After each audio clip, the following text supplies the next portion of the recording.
escrito.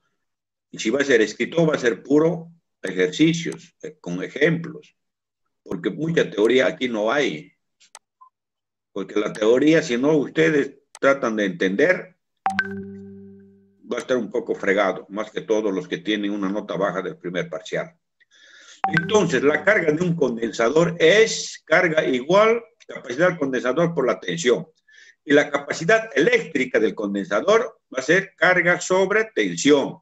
El símbolo de unidad es Fahrenheit, que va a ser Coulomb sobre voltio. Entonces, la carga o la capacidad eléctrica, sus unidades van a ser ampere por segundo sobre volumen. Para ampliaciones prácticas, o sea, como nota he puesto, el farad, no es Fahrenheit, perdón, el farad es un valor muy grande, excesivo. Para ampliaciones prácticas de esa manera se usarán sus múltiplos. El farad, una unidad grande, eso quiere decir, entonces los submúltiplos vamos a utilizar, relacionado entre la estructura física y su capacidad de un condensador. El condensador se compone básicamente de dos placas conductoras separadas de una determinada distancia, o sea, que la superficie de las placas y la separación entre ellas hay una influencia sobre la capacidad. Es decir, si aumentamos la superficie de las placas del condensador, las cargas tienen más sitio a su disposición, por tanto, la capacidad es proporcional a la superficie. ¿Eso qué significa? Si las placas del condensador son más grandes, eso es la superficie, entonces va a tener de más capacidad. Si es más grande, más capacidad. Eso es lo que quiere decir. Y demostrando gráficamente, tenemos la capacidad en función a la superficie, o sea, en función al tamaño, al área, en un condensador. Entonces se ve si A es la superficie. Si es más grande, la capacidad eléctrica del condensador va a ser más grande. Ahora, la distancia. Si la separación de las dos placas dentro del condensador es más grande, la capacidad va a ser menos. Eso es lo que muestra la gráfica. La capacidad en función de la separación entre placas de un condensador. Capacidad en función de la separación entre placas. Cuando se reduce la separación, circula más carga hacia las placas. Cuando se aumenta la separación de cargas, retorna a la fuente. Es decir, la capacidad aumenta alrededor de la distancia, pues circulan más cargas hacia las placas. Un aumento de la separación provoca en reducción de una capacidad. ¿Eso qué significa? Si las placas están más separadas, entonces a través de la separación hay menos contacto. Si las placas están más unidas, más cercas, entonces hay más contacto. Eso es lo que está explicando. Entonces la capacidad eléctrica del condensador es proporcional 1 sobre D, sobre distancia. Y la capacidad va a ser superficie sobre distancia. Por la separación de las placas existe el vacío. Entonces, ese vacío nosotros tenemos que tomar en cuenta. ¿Cómo? Que se denomina, vamos a aplicar una constante K, como un artificio. Una constante K dialéctica o permitividad en el vacío. ¿Eso qué significa? Es decir, la capacidad condensador o la capacidad eléctrica, la constante K por el área sobre distancia, despejamos K, que es la constante, capacidad eléctrica sobre distancia sobre área, y las unidades van a ser ampere por segundo sobre volumen por metro. Sin embargo, la constante K, que se denomina consta dialéctica o permitividad del vacío, que tiene un valor de la permitividad del vacío, su símbolo es un epsilon sub 0, tiene un valor de 8.86 por 10 a la menos 12 ampere por segundo sobre volumen por metro. Y la fórmula es la capacidad eléctrica es igual a epsilon o la permitividad en el vacío por la área sobre distancia. Aquí tenemos un ejemplo, un circuito, materia del campo eléctrico, carga a las placas de un campo eléctrico sin materia, está vacío. El primer ejemplo, no tiene nada. Y el segundo tiene aumento de carga debido a la materia de un campo eléctrico. Entonces, esta materia ayuda a que haya más contacto. Eso es lo que quiere decir. Pero en el vacío nosotros podemos tomar un valor constante que es 8.86 por 10 a la menos 12. ¿Ya? Ahora, en los ejemplos anteriores también se encuentra materia en forma de aire. Aire también se toma en cuenta, tiene su valor o vacío en el campo eléctrico, pero sus efectos eran despreciables.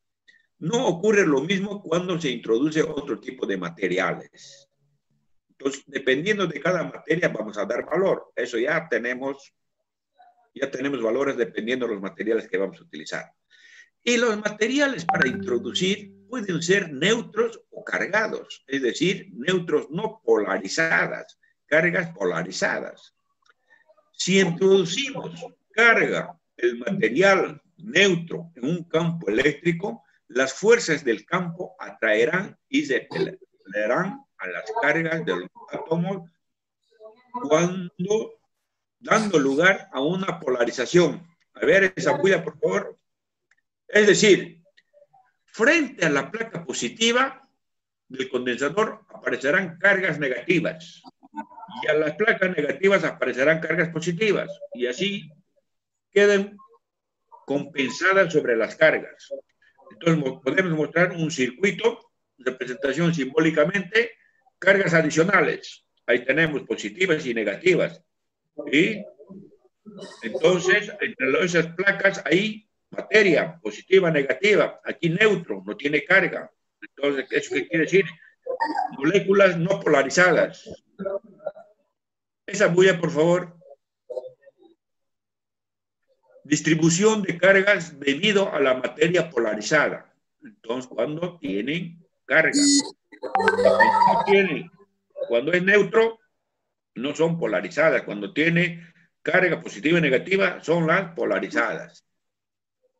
Por tanto, la materia en el campo eléctrico aumenta la capacidad de un condensador. Este aumento de la capacidad debido a la materia existente en el campo debe tener en cuenta la fórmula mediante una constante. ¿Cómo? Esta constante se denomina permitividad relativa. Ya conocemos permitividad en el vacío. Ahora estamos viendo la permitividad relativa y nos indica cuál es el efecto del material del dialéctrico sobre la capacidad.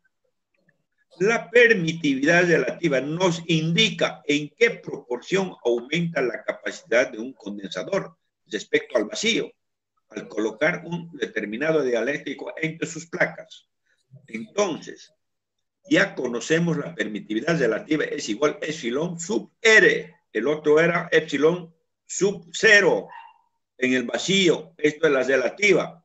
Sin embargo, la permitividad, solamente la permitividad, van a ser multiplicados la permitividad vacío por la permitividad relativa.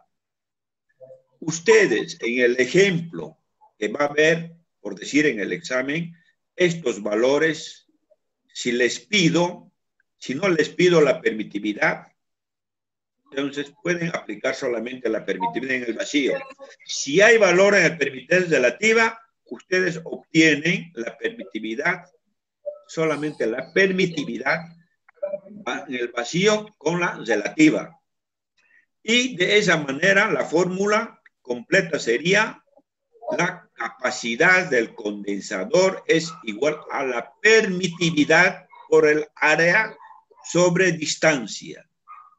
Así se calcula. Entonces, esto es la fórmula general para poder calcular la capacidad del condensador. Los valores, magnitudes que tenemos, la permitividad relativa según el material. La permitividad en relativa, el aire tiene este valor. Polistireno tiene este valor. Porcelana tiene de 5 a 6.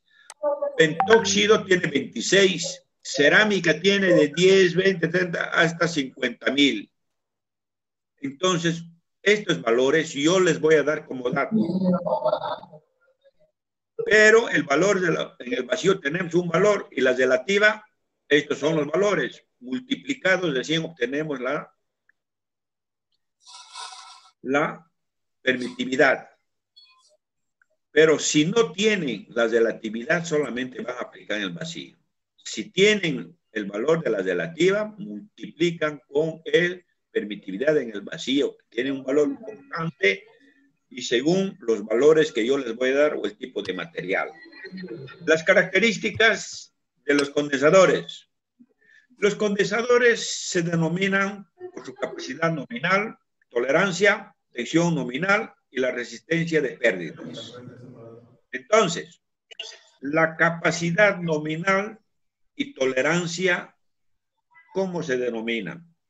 Existen diversas formas de indicar la capacidad nominal de un valor y temperatura del ambiente a 20 grados centígrados como ser valor numérico con unidad completa, valor numérico con unidad abreviada. Entonces, 6N8 significa 6.8 nanofaradios.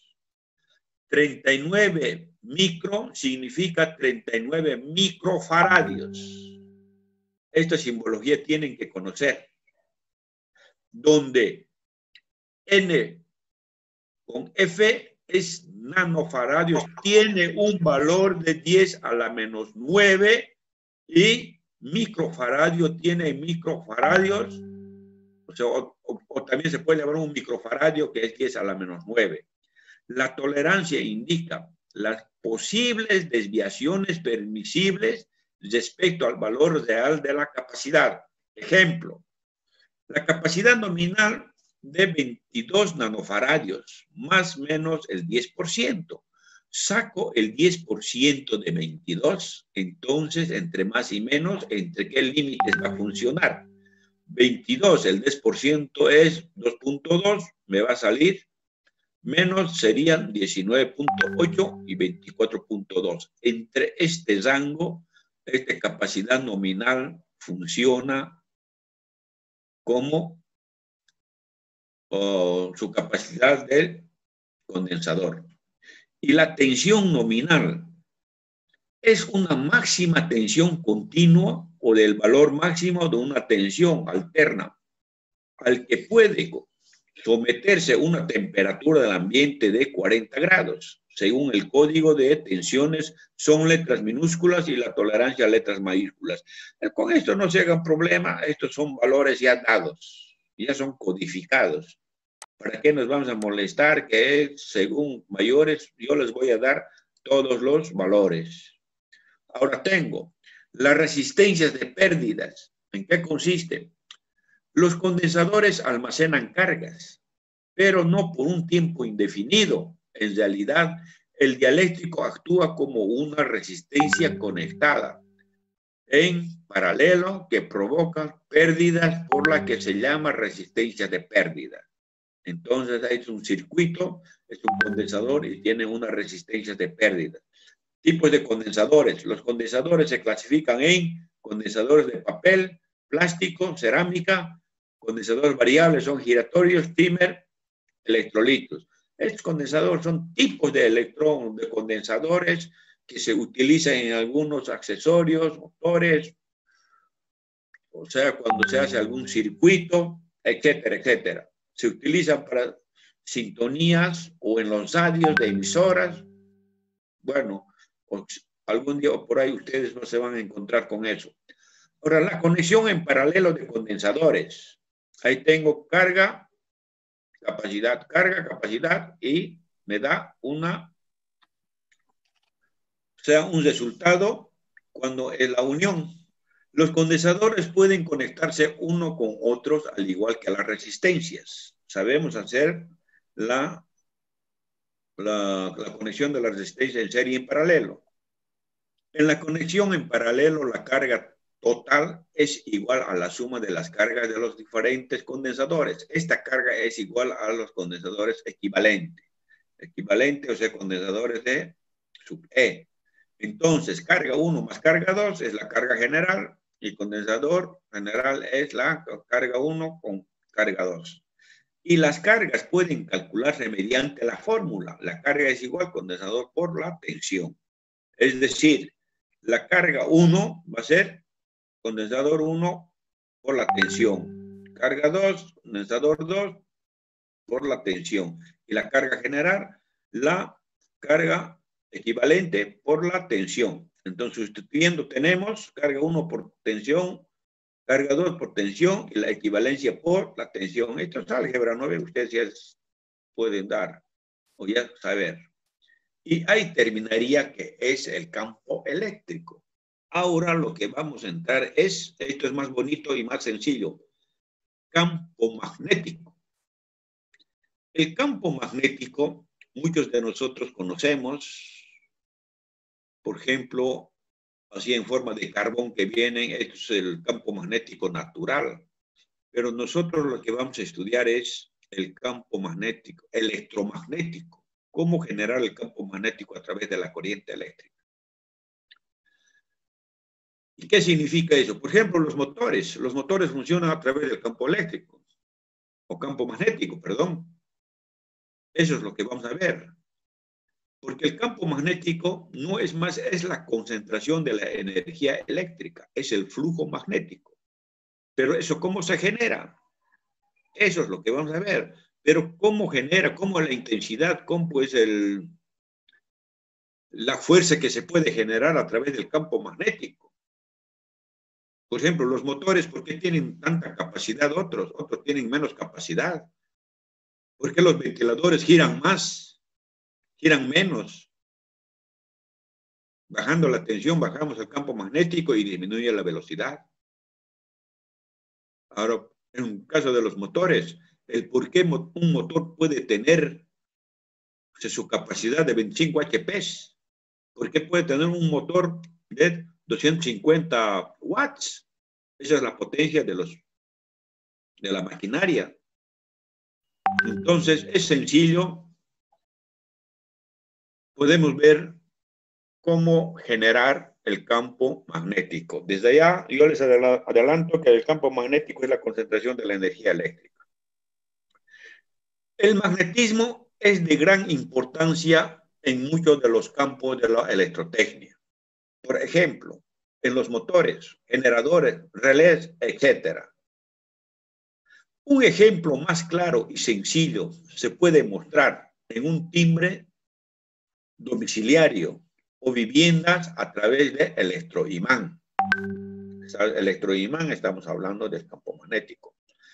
¿Qué es un imán permanente? Son imanes que conservan sus propiedades magnéticos. Ahorita se va a cortar, con el mismo enlace van a volver a entrar, ¿ya? Se corta y entran con el mismo enlace. ¿Me escuchan?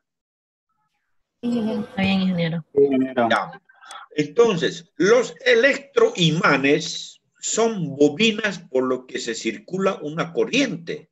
El efecto magnético se presenta cuando circula una corriente por la bobina. La bobina no es más enredado, o sea, torcido por un cobre, alambre. Ese ejemplo tengo. Ahí se calcula número de vueltas y según el número de vueltas se calcula la capacidad. Es sencillo, los motores funcionan así. A través de este fenómeno existe una fuerza donde los polos de distintos nombres se atraen y los polos del mismo nombre se repelan, igualito que la corriente es. Hemos visto que la corriente con polos diferentes, cómo se atraen, polos iguales, se repelan, lo mismo es. De esa manera que en el espacio en el que aparecen fuerzas debidas a imanes se denominan campo magnético. Ahí podemos ver un ejemplo simbólico.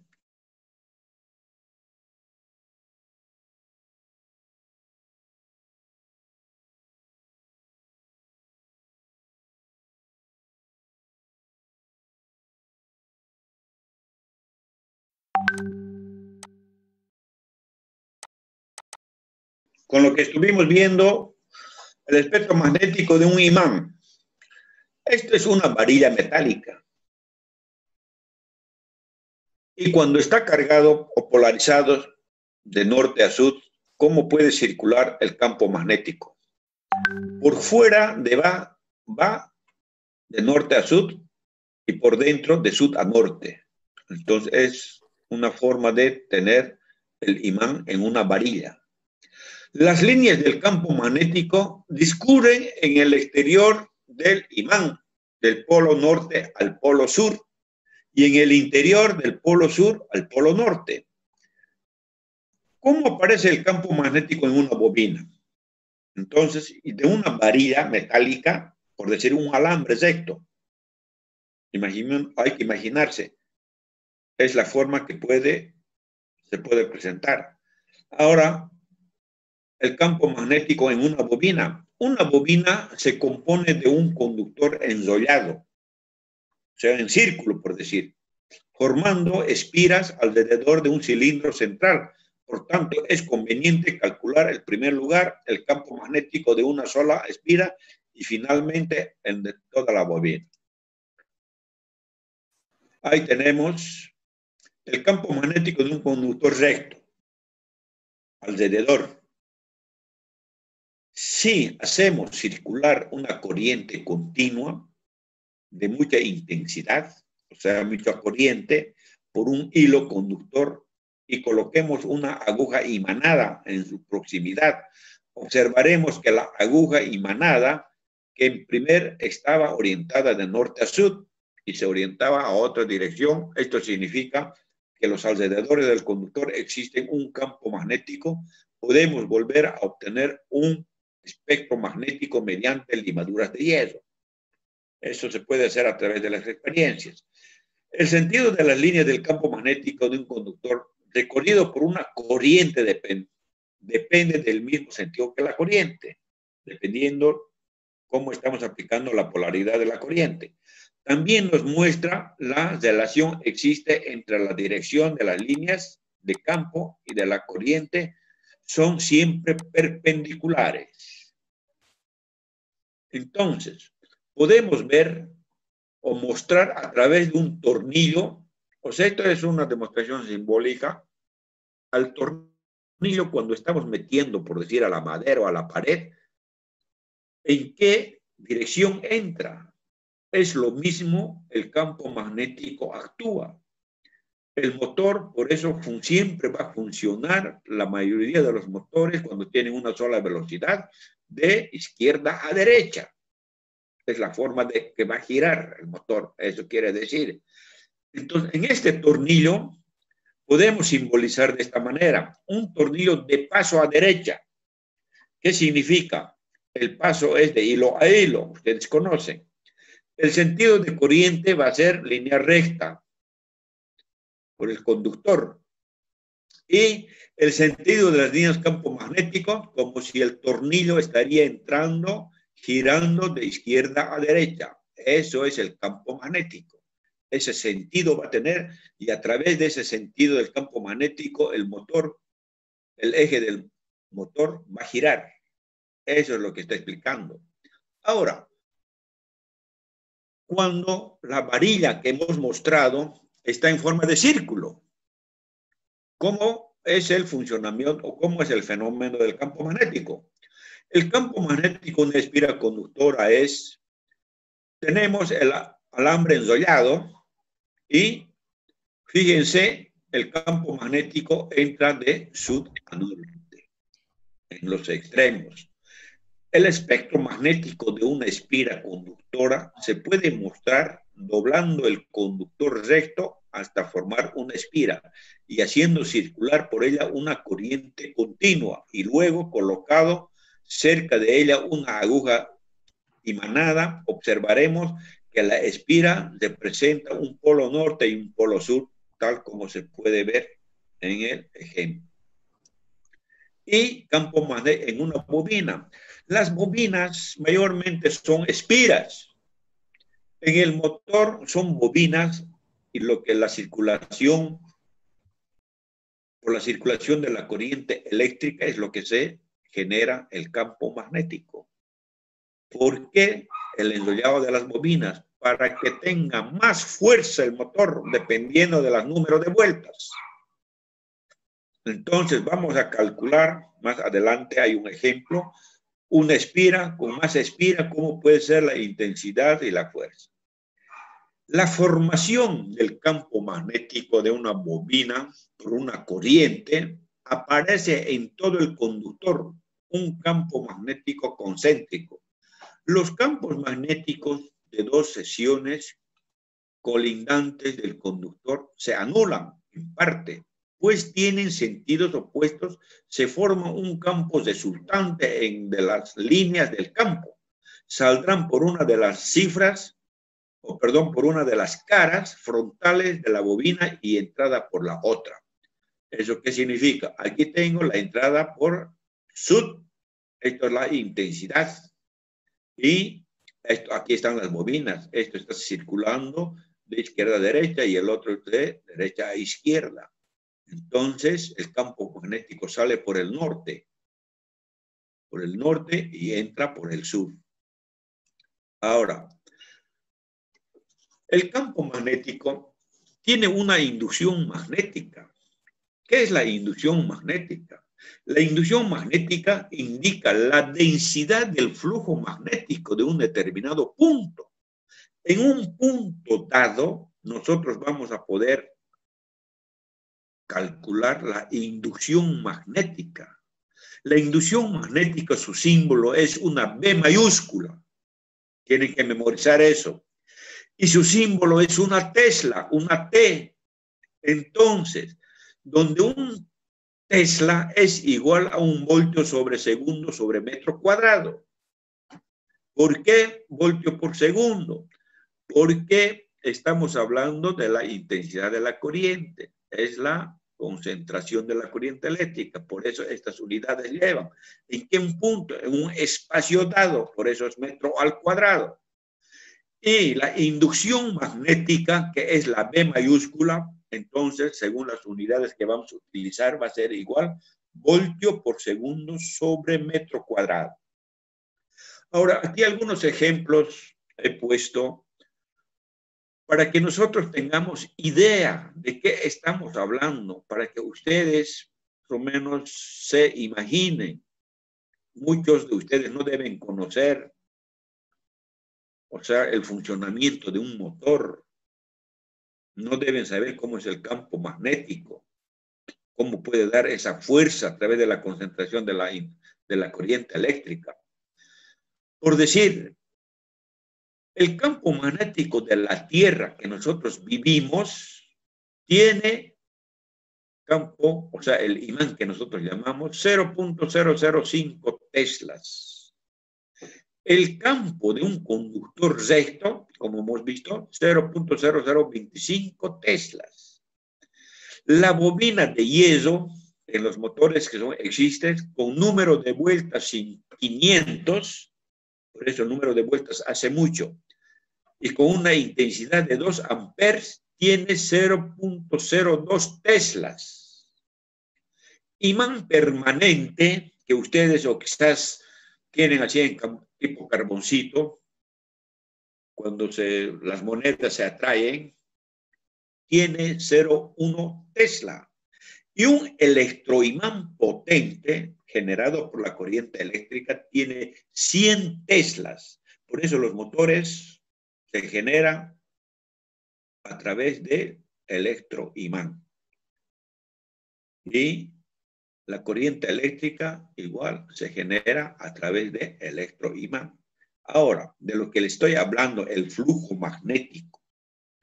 El flujo magnético de un imán expresa el valor total de su efecto magnético.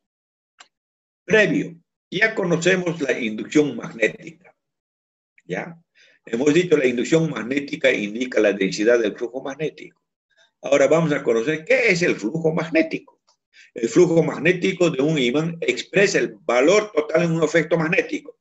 El flujo magnético, su símbolo es flujo, o sea, Conocen esta simbología. Y su símbolo de unidades es Weber, donde un Weber va a ser igual a 1 voltio por segundo. Entonces, el flujo magnético es voltio por segundo.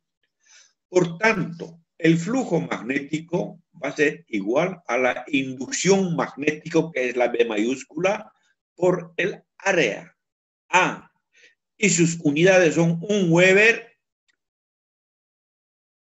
voltio por segundo sobre metro cuadrado por metro cuadrado, que va a ser igual 1 Weber, 1 voltio sobre, perdón, 1 voltio por segundo.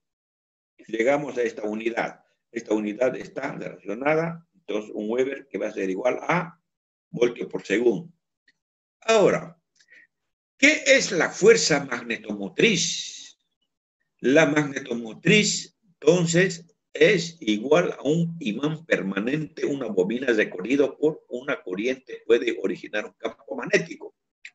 Si aplicamos los términos de la bobina toroidal, el toroidal es este ejemplo que ustedes están viendo, a una fuente de tensión continua y mediremos la inducción magnética. Previo, para diferentes intensidades y número de espiras constantes, para diferentes números de espiras e intensidad constante, a través de un dispositivo para medir la inducción magnética, no se olviden que es una B mayúscula, los resultados nos muestran lo siguiente. Atiendan acá, esto es importante. Este N es número de vueltas. La I hemos dicho que es la intensidad. Y la B es la inducción magnética. N número de vueltas. No hay unidades, solamente son número de vueltas. ¿Cuántas vueltas va a tener? Intensidad, su unidad es amper, conocemos. La inducción magnética es metro por Tesla. Ahora vamos a hacer una relación. ¿Cómo puede influir la intensidad y también cómo puede influir el número de vueltas? Tomaremos el caso de 1 y 2. Tienen número de vueltas 200. 200. El uno tiene 200, el otro tiene 200. La intensidad en el primero tiene 0,2, en el segundo 0,4. La inducción magnética tiene mayor 0,64 porque la intensidad es mayor. A, entonces la intensidad menor inducción magnética. Ahora, tomaremos la 3 y la 4. Intensidad iguales, 0,6, 0,6. Pero vamos a hacer variar la número de vueltas. Número de vueltas, o sea, enrollado, 200. La 3 y de la 4, 400. La intensidad 0,6. Número de vueltas que tiene 400 vueltas, 1,96 metros por Tesla. Y de 200, 0,96 A también influye el número de vueltas. ¿Les parece? Entonces, ahí ustedes, ahora si es número de vueltas, aumentamos a 800, va a seguir aumentando a 3,83. Entonces, ¿eso qué significa? Tanto como el número de vueltas y la intensidad influye para la inducción magnética. Y la teoría así explica a través de este ejemplo que hemos descifrado. Como dice, las medidas de los números de 1 al 3 son 200, 200, nos muestran que la inducción magnética aumenta al crecer la intensidad de la corriente. Entonces, la inducción magnética es directamente proporcional a la intensidad de la corriente. Influye la intensidad. Entonces, la inducción magnética proporcional a la intensidad.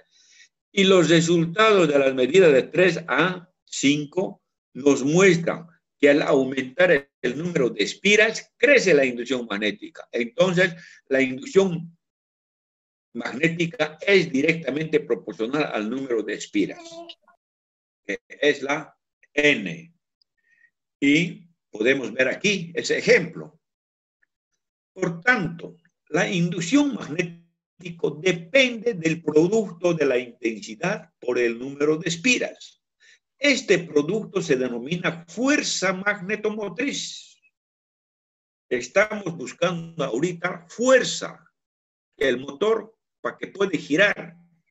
Eso es nuestro objetivo.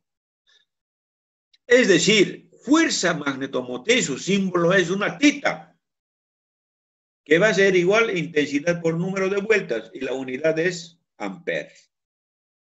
Entonces, la fuerza magnetomotriz es la causa del flujo magnético. Ejemplo, aplicaremos acá, que es una sola vuelta, una sola espira. Intensidad 10 amperes. Con una sola vuelta, 1 por 10, 10 amperes. Así que con 10 nos quedamos, con una vuelta. Ahora el otro, bajaremos la intensidad y aumentaremos el número de vueltas. 5 números de vueltas o 5 espiras y la intensidad 2, igual puedo obtener 10 amperes. Entonces puedes relacionar haciendo variar ambos. Y eso es sencillo. ¿Cómo conseguimos la intensidad? ¿Cómo conseguimos el número de vueltas? De eso nosotros podemos fabricar. En conclusión, con pocas espiras, gran intensidad de corriente, se puede obtener la misma inducción magnética, que son muchas espiras y una corriente de menor intensidad, como pueden apreciar ustedes este ejemplo. Esta partecita de lo que estamos hablando o comentando, traten de entenderlo bien y vuelvan a leer según lo que les he explicado. Porque en la pregunta, en el examen, es muy importante. Analicen. Le estoy diciendo por qué. Entonces, entre la intensidad del campo, no sé si me he pasado al otro. A ver, atrás. Creo que me he pasado al otro. El que viene. Ah, está bien. Ah, no. Adelante. Adelante. Está bien.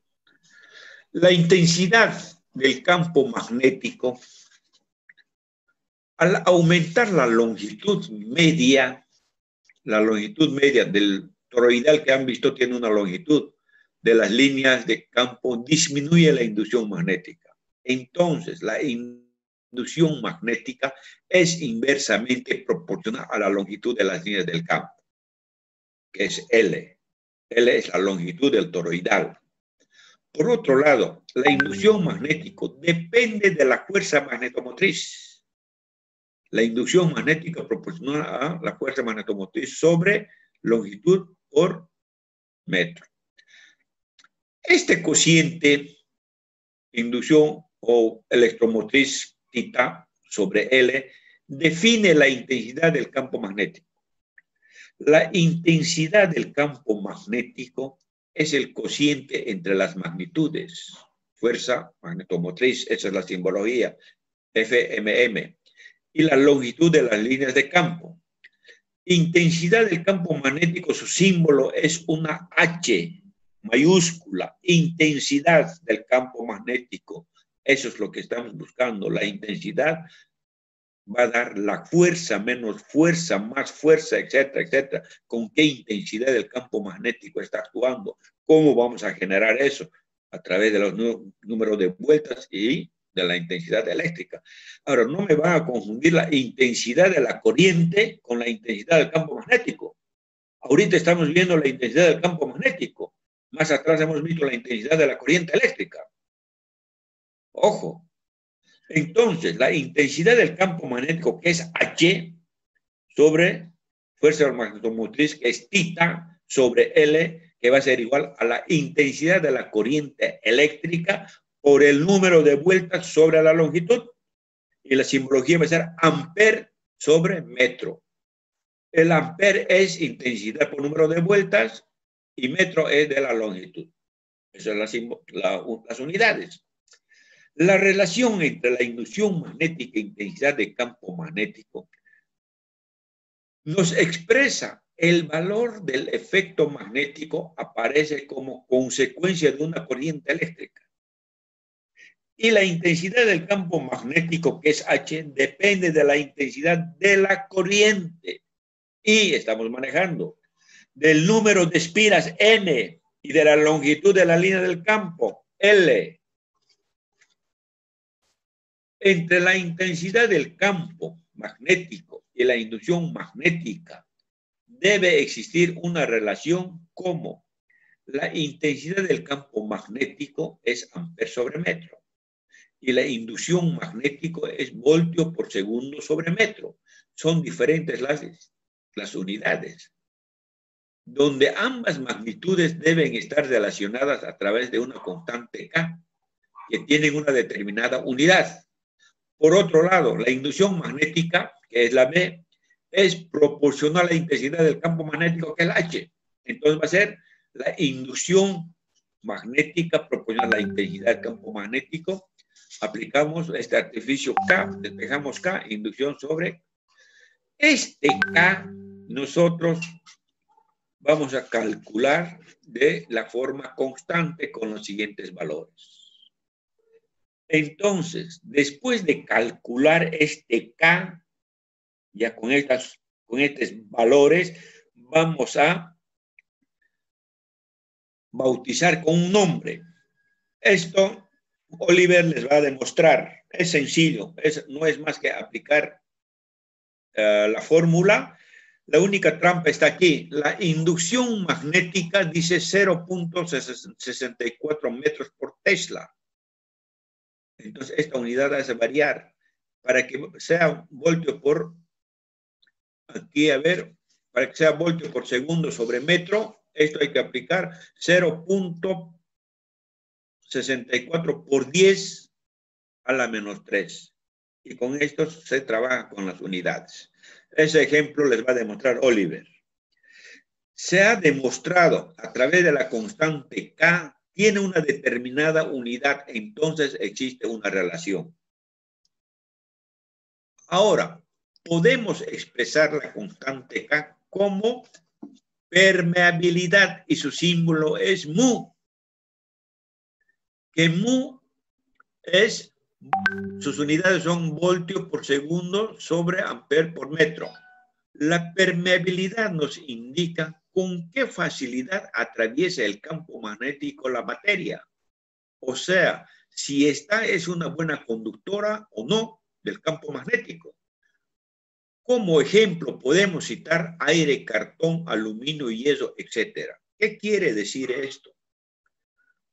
El campo magnético puede atraer cuando entre un objeto u otro, digamos, en este lado tengo fierro y en el otro lado imán. Al medio pongo un cartón. Vas a ir atrayendo. Pero, ¿con qué intensidad va a atraer? Ahí es lo que influye el tipo de material. Eso es lo que está explicando. Por eso tenemos diferentes tipos de materia. Como decir aire, dice. Cuando es vacío, aire. Pero sin embargo, igual impide. Lo ponemos al medio cartón. Va a atraer aluminio. ¿El imán atrae aluminio o no atrae? A ver, hable. Hola. Atrae. Sí, ingeniero, es un metal. Sí. Puta, ahí nos hemos equivocado. No, ¿Sí? no atrae, ingeniero. Aluminio es nada, una... ingeniero. Ya bueno, el que tiene boca se equivoca, ¿no? Aluminio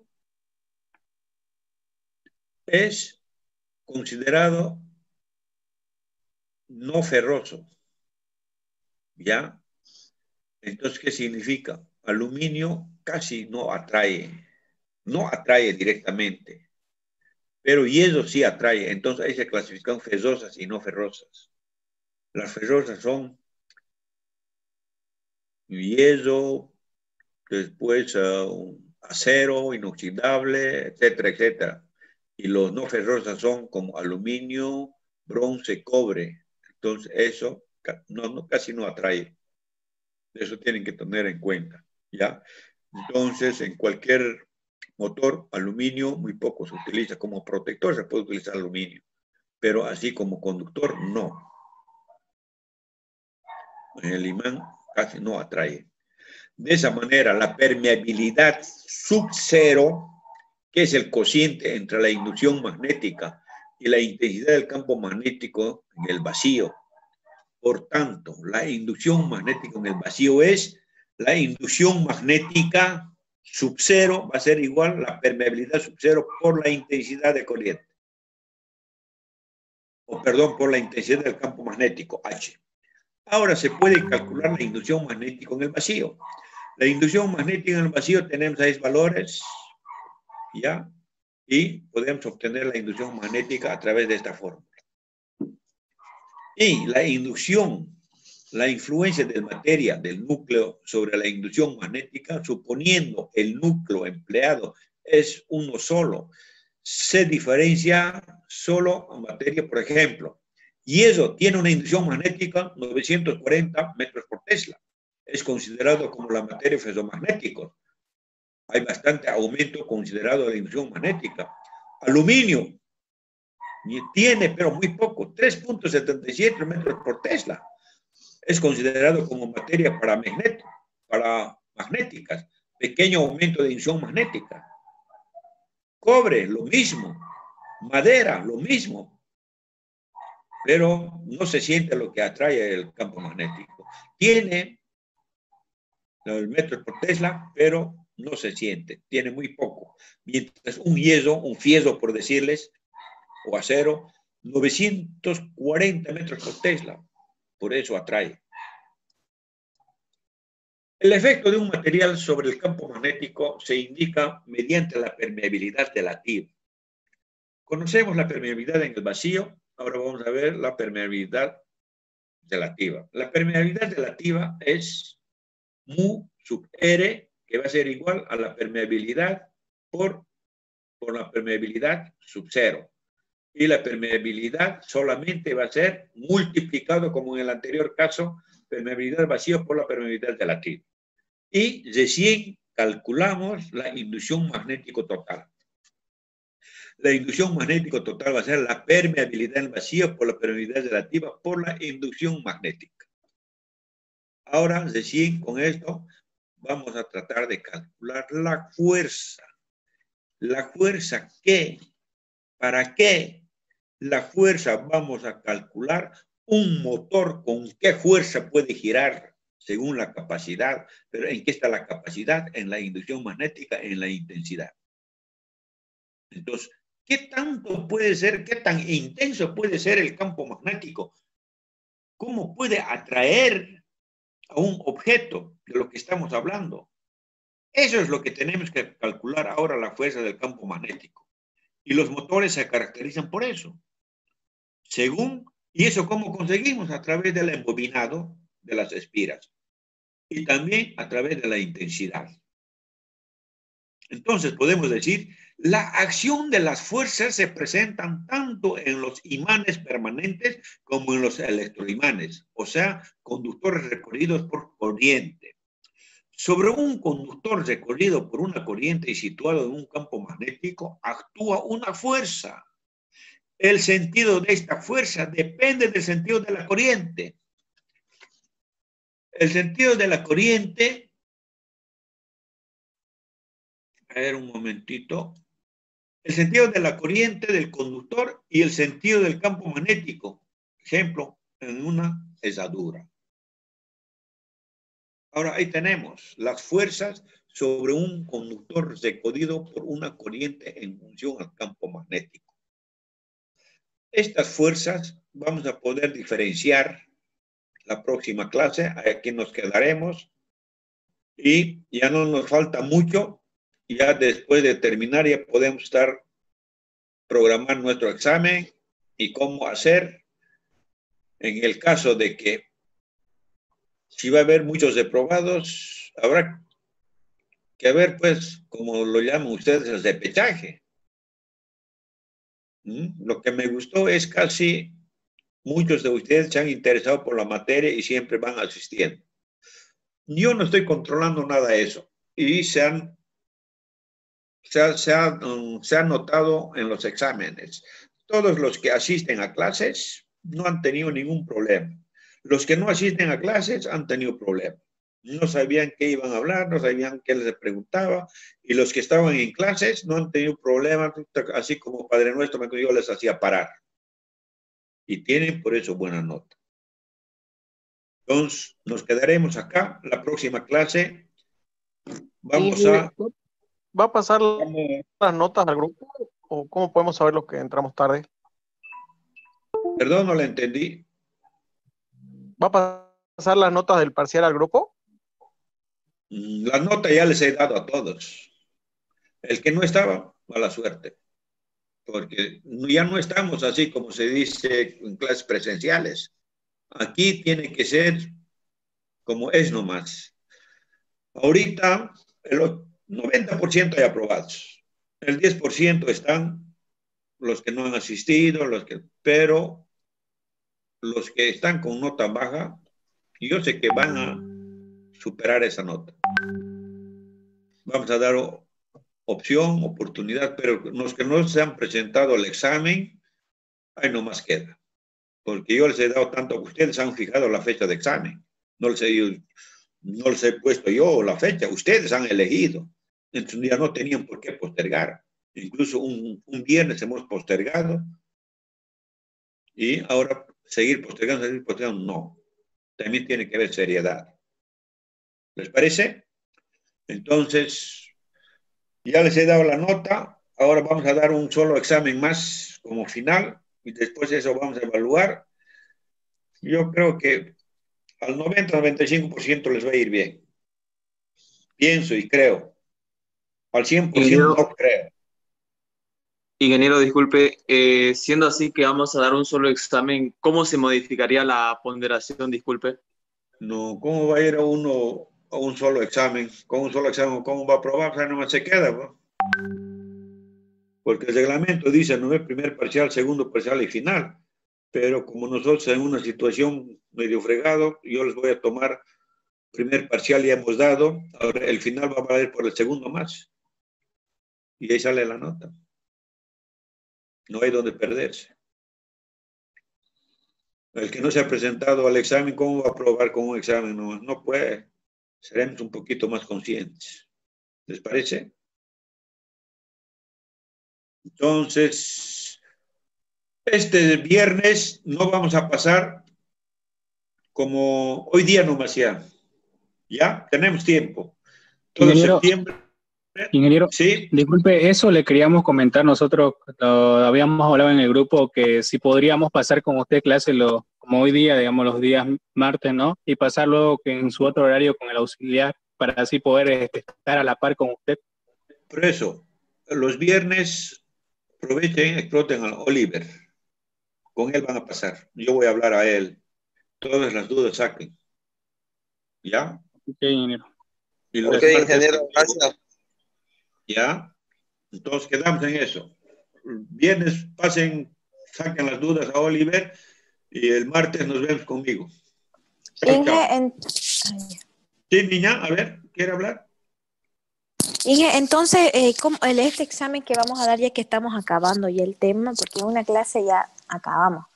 Sí. Entonces, ¿cómo sería el examen teórico práctico o teórico como el primer parcial? Estamos en ello, hijita. Estamos en ella. No les puedo decir porque he escuchado comentarios. El examen final va a ser presencial, dicen. No sé, no estoy seguro. Pero eso yo creo que tendríamos que vernos en la universidad. Pero es un poco riesgoso. Sí, no eso sé, le iba no a conozco. decir, Inge. ¿Ya? Entonces tenemos tiempo para planificar y para pensar. ¿Ya? Ya, ingeniero, no, ya, perfecto. puedo decir ahorita si va a ser oral o escrito. Puede ser escrito, ahora ya voy a ver la manera, cómo. O también puede ser oral, pero me gustaría que sea escrito de esta parte. Ya vamos a ver, ¿ya? Hay tiempo para coordinar. Muchísimas gracias. Ya, adiós.